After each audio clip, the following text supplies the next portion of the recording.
विनय दुबे नाम तो सुना ही होगा। आज के वक्त में चाहे मजदूरों की आवाज़ हो, अल्पसंख्यकों की आवाज़ हो, किसानों की आवाज़ हो, विपक्ष की आवाज़ हो, भारत के हर एक दबे कुचले लोगों की आवाज़ों का आवाज़ विनय दुबे है।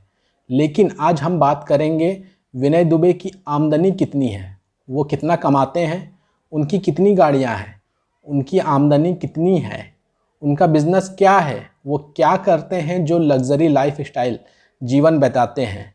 उन तमाम सवालों का जवाब आपको इस वीडियो में मिल जाएगा कि आखिर एक ऑटो ड्राइवर का लड़का जो मुंबई के सड़कों के किनारे किताबें बेचता था, वो आज लग्जरी लाइफ स्टाइल कैसे जीता है और गरीबों की कैसे मदद करता है। इसके लिए आपको जाना पड़ेगा विनय दुबे के अतीत में, जब महाराष्ट्र के थाने शहर में सन 1985 को जटाशंकर दुबे के यहाँ एक बच्चे ने जन्म लिया जिसे नाम दिया गया विनय दुबे। विनय दुबे की ज़िंदगी की शुरुआती दौर आम लोगों की तरह काफ़ी संघर्ष भरा रहा है। विनय दुबे अपने जीवन के शुरुआती दौर में वो घाटकोपर के अमर महल सिग्नल पर किताबें बेचा करते थे और उन्हें रोजाना के 30 रुपये मिला करते थे, और ये दौर था सन 2005 का। फिर विनय दुबे ने 2005 से 2007 तक सिग्नल पर किताबें बेची। उनकी कड़ी मेहनत की वजह से उन्हें 2007 में प्रमोशन मिला और उनकी आमदनी बढ़ करके 20,000 रुपये महीने से सालाना 2,40,000 रुपये हो गई। जब विनय दुबे के पास कुछ पैसे आने लगे तो उन्होंने 2007 में खुद की किताबों की डिस्ट्रीब्यूटर कंपनी बनाई। फिर जनवरी 2007 से अगस्त 2008 तक यह बिजनेस खूब चला और विनय दुबे को अपनी कंपनी से महीने के 1 लाख रुपए तक फ़ायदा होने लगा। लेकिन 2008 में इंटरनेशनल मार्केट जो था वो नीचे गिरा, जिसकी वजह से डॉलरों की कीमतों में काफ़ी ज़्यादा इजाफा हुआ और विनय दुबे का मुनाफा जो है वो कम होने लगा। 2009 व 2010 में इस घाटे के वजह से विनय दुबे अर्श से फर्श पर आ चुके थे। सन 2010 में विनय दुबे को लगातार घाटे के कारण किताबों का बिजनेस बंद करना पड़ा। साथ ही रिलायंस मोबाइल के कॉल सेंटर में 6,500 रुपये प्रति महीने की नौकरी करनी शुरू कर दिया विनय दुबे ने।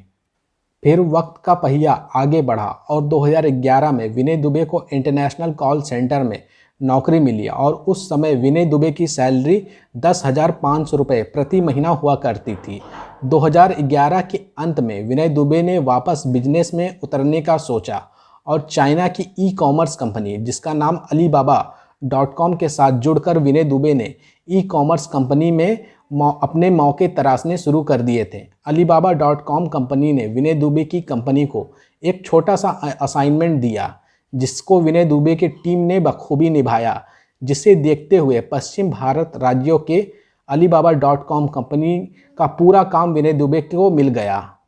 विनय दुबे को यह एहसास हो गया था कि आने वाला समय ई कॉमर्स वेबसाइटों का ही होगा, इसलिए ई कॉमर्स कंपनियों के साथ वो लगातार जुड़ते रहे। अलीबाबा के लिए काम करते हुए उनको भारत की एक स्टार्टअप कंपनी पेटीएम का साथ मिला। पेटीएम 2012 तक केवल मोबाइल फ़ोन का रिचार्ज किया करता था, पर उस समय के प्लान के हिसाब से विनय दुबे ने ये भाप लिया था कि ये कंपनी आगे बढ़कर कुछ कर सकती है, इसलिए विनय दुबे की कंपनी लगातार इससे जुड़ी रही और विनय दुबे का काम जो है वो लगातार बढ़ता गया।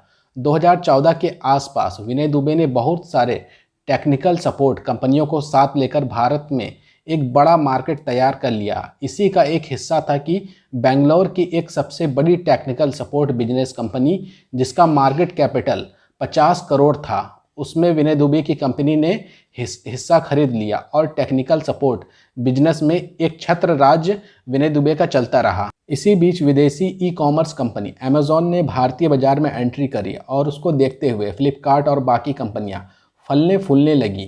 जो काम विनय दुबे की कंपनियां इन ई कॉमर्स कंपनियों के लिए करती थी, अब वो काम ये कंपनियां खुद करने लगी। 2016 तक वापस विनय दुबे नीचे आने लगे, लेकिन तब भी विनय दुबे के पास Alibaba.com और पेटीएम जैसे कंपनियों का एक बड़ा हिस्सा अपने पास उन्होंने रख लिया था। 2014 से 2016 के अंत तक विनय दुबे केवल बिजनेस किए और अपनी जीवन को एक लग्जरी लाइफ स्टाइल की तरह व्यतीत किए। जेट एयरवेज उनकी पसंदीदा एयरलाइंस कंपनी रही है जिसकी बिजनेस क्लास के विनय दुबे रेगुलर कस्टमर रहे हैं। जेट एयरवेज जब तक चली तब तक विनय दुबे ने उनकी 2014 से 2017 तक करीब 530 फ्लाइट पूरी करी। अब हम आपको बताते हैं कि विनय दुबे महीने में कितना कमा लेते हैं। उनकी कमाई का ज़रिया कोई एक तरीके से नहीं है, वो कई तरीक़ों से पैसा कमाते हैं। विनय दुबे की साल की कमाई आयकर विभाग ITR के अनुसार 2017-2018 में 19 लाख रुपए सालाना और महीने का करीब 1.5 लाख रुपया था, जो कि 2018 और 19 में बढ़ करके 36 लाख रुपया सालाना और महीने का 3 लाख रुपया हो गया था। और फिर ये आगे बढ़ करके 2019 से 20 में ये 74 लाख रुपया सालाना और 6 लाख रुपया महीना हो गया था। वहीं ये और आगे बढ़ करके 2020 से 2021 तक 86 लाख रुपया सालाना और 7 लाख रुपया महीना विनय दुबे की आय हो गई है, जिसमें से 80% तक की आमदनी जो है विनय दुबे की वो ई-कॉमर्स कंपनी से हो जाती है। दिसंबर 2020 के बाद विनय दुबे अपने फेसबुक, इंस्टाग्राम और अन्य सोशल मीडिया साइट से करीब 6 से 12 लाख रुपए कमाने लगे हैं। केवल फेसबुक पर उनके पेज के वीडियो से उन्हें हर महीने 7,000 से 9,000 डॉलर तक की कमाई हो जाती है, जो कि भारतीय रुपयों में ये आंकड़ा करीब 6.5 लाख रुपए का आता है। वहीं विनय दुबे का कोई ऑफिशियल यूट्यूब चैनल नहीं है। उन्होंने अपना एक यूट्यूब चैनल अब शुरू किया है, जिस पर करीब 15,000 फॉलोवर हैं। विनय दुबे यूट्यूब से पैसा नहीं कमाते हैं, ना ही किसी यूट्यूब चैनल वाले को अपनी वीडियो चलाने के लिए पैसा लेते हैं और ना ही देते हैं। विनय दुबे की संपत्ति ITR के अनुसार विनय दुबे की मुंबई में 4 फ्लैट है, नवी मुंबई इलाके में 3 फ्लैट है। उत्तर प्रदेश में उनकी ज़मीन है जो कि 35 बीघा है। पुणे में विनय दुबे ने एक ऑफिस बनाया है जो कि 7,500 स्क्वायर फीट में है और इस ऑफिस की कीमत आज के वक्त के हिसाब से 52 करोड़ के आसपास है। विनय दुबे के पास कुल 6 गाड़ियां हैं। सबसे पहली गाड़ी उन्होंने 2014 में खरीदी थी, जो कि टाटा सफारी थी, जिसकी कीमत 5 लाख रुपए है। 2019 में उन्होंने 3 गाड़ियां ली है, जो कि तीनों की तीनों ऑडी है। 2019 में जो उन्होंने पहली गाड़ी ली थी वो ऑडी Q7 मॉडल थी, जिसकी कीमत 45 लाख रुपए है। 2019 में ही उन्होंने एक और ऑडी लिया था जो कि A635 TDI, जिसकी कीमत 45 लाख रुपए है। वहीं 2019 में उन्होंने जो तीसरी ऑडी ली थी A8L, जिसकी कीमत 1.15 करोड़ रुपए है। वहीं 2020 में विनय दुबे ने एक गाड़ी और खरीदी जो कि टोयोटा की फॉर्च्यूनर थी और उसकी कीमत 24 लाख रुपए है। 2021 में विनय दुबे ने जगुआर खरीदा है, जिसकी पिक्चर अभी हाल में ही उन्होंने सोशल मीडिया पर डाला है। उसकी कीमत करीब 65 लाख रुपए है। विनय दुबे के पास करीब 3 करोड़ की कीमत की गाड़ियां अभी मौजूद है। विनय दुबे ने 2014 के बाद से केवल हवाई यात्रा ही की है और सफ़र के दौरान वो केवल 5 स्टार होटलों में ही रुके हैं। उनके हवाई यात्रा और 5 स्टार होटलों का साल भर का खर्च अगर आप निकालें तो करीब 14 लाख रुपए तक चला जाता है। आपको बताते चले साथियों, 3 फरवरी 2017 को विनय दुबे ने एक्टिविज्म के क्षेत्र में अपना कदम बढ़ाया और एक संस्था का पंजीकरण कराकर अपने लाखों की कमाई के पैसे से गरीबों की मदद करने लगे, जिसमें उन्हें साल भर मुफ्त राशन देना और उनका इलाज करना शामिल था। और विनय दुबे ने आज तक 12 साल से कम उम्र के उन बच्चों का इलाज कराया है जिनके दिल में छेद हो जाया करता था।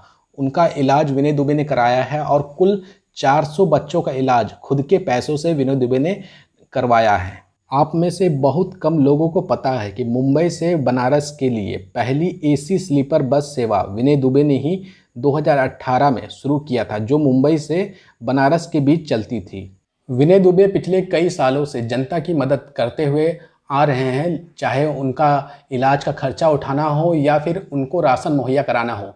ये विनय दुबे ये अभी से नहीं, पिछले कई सालों से लगातार कर रहे हैं। लेकिन पहले विनय दुबे को कोई नहीं जानता था कि वो इतना काम कर रहे हैं। विनय दुबे का उभार कब हुआ, कब उन्हें लोग जानने लगे? तो आपको बताते चले साथियों कि सिटीजनशिप अमेंडमेंट एक्ट को लेकर के पूरे देश में जगह जगह अल्पसंख्यकों ने धरना देना शुरू किया था 2019 के आखिर में और 2020 के शुरुआत में। उस वक्त विनय दुबे ने इस काले कानून के खिलाफ खुल करके आवाज़ उठाया, बेबाक तरीके से अपनी बातें रखी, जिसके बाद विनय दुबे लगातार पूरे देश की नज़रों में आने लगे और उनकी फॉलोइंग में ज़बरदस्त इजाफा हुआ। उसके बाद विनय दुबे ने सामाजिक क्षेत्र में एक और कदम बढ़ाया और डॉक्टर कफील खान को जेल से निकालने के लिए जी जान से जुट गए। ये वो दौर था जब लोग अपने घर से बाहर नहीं निकल रहे थे और कोविड की महामारी अपने चरम पर थी। उस वक्त विनय दुबे मुंबई से आकर के उत्तर प्रदेश में जहाँ जहाँ डॉक्टर कफील खान की सुनवाई हो रही थी वहाँ पर वो मौजूद रहते थे और अपने तरीके से बहुत ही कोशिश किया और उन्होंने डॉक्टर कफील खान को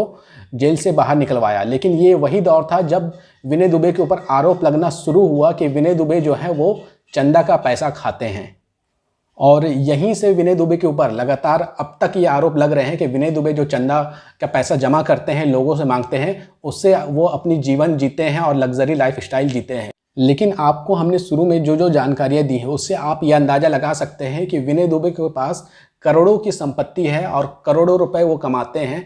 तो उस हिसाब से आप अंदाज़ा लगा सकते हैं कि विनय दुबे जो है वो कितना चंदा का पैसा खाते होंगे और उससे कितना अपना जीवन व्यतीत कर रहे होंगे। विनय दुबे जो थे वो यहीं नहीं रुके, वो सामाजिक क्षेत्र में और आगे बढ़ते रहे हैं। और जब किसानों का आंदोलन शुरू हुआ उसके बाद विनय दुबे ने अडानी के खिलाफ एक स्टिंग ऑपरेशन किया, जिसके बाद अडानी ने नाराज होकर विनय दुबे के ऊपर 5 करोड़ का मानहानि केस दर्ज कर दिया, जो कि अब भी चल रहा है। विनय दुबे जो है वो कई बार गरीब मजलूमों की आवाज़ उठाई है, जिसके वजह से उन्हें एक बार जेल भी जाना पड़ा। आप मुंबई में मजदूरों का मामला आपको याद ही होगा कि उस वक्त क्या हुआ था, जिसके वजह से विनय दुबे को जेल भी जाना पड़ा था। हालांकि उसके बाद सरकार हरकत में आई और मजदूरों के लिए स्पेशल ट्रेन चलानी पड़ी थी। हालांकि अगर आप सामाजिक जीवन में, सामाजिक क्षेत्र में कार्य करेंगे तो आपके ऊपर आरोप प्रत्यारोप लगते रहेंगे, और यही चीज़ विनय दुबे के साथ भी हुई कि लोग विनय दुबे को ये कहते हुए नज़र आते हैं कि वो चंदा मांगता है और उस पैसे से अय्याशी करता है। बहरहाल हो सकता है कि आप विनय दुबे के सपोर्टर हो या फिर आप उनके विरोधी हो, लेकिन उनकी जो आपने जीवन के बारे में बातें जानी उससे आपको ये बात तो समझ में आ गई होगी कि संघर्ष करने वालों की कभी हार नहीं होती है। विनय दुबे ने गरीबी की दौर को भी देखा है, लेकिन संघर्ष करके वो आगे निकले हैं और उनके जीवन से बहुत कुछ सीखने को मिलता है। तो साथियों, आपको इस वीडियो के बारे में क्या कहना हमें कमेंट करके ज़रूर बताइएगा। आपको विनय दुबे की ज़िंदगी की कौन सी बातें अच्छी लगी वो भी हमें कमेंट करके ज़रूर बताइएगा। और अगर आपको ये वीडियो अच्छी लगी तो अपने दोस्तों के बीच में ज़्यादा से ज़्यादा शेयर करिएगा और उन लोगों को तक ज़रूर पहुँचाइएगा जो अभी भी कन्फ्यूज़न में है कि विनय दुबे की आमदनी कितनी है और उनकी आमदनी को जानना चाह रहे हैं। तो उन तक भी ज़रूर पहुँचाने का कष्ट करें इस वीडियो को।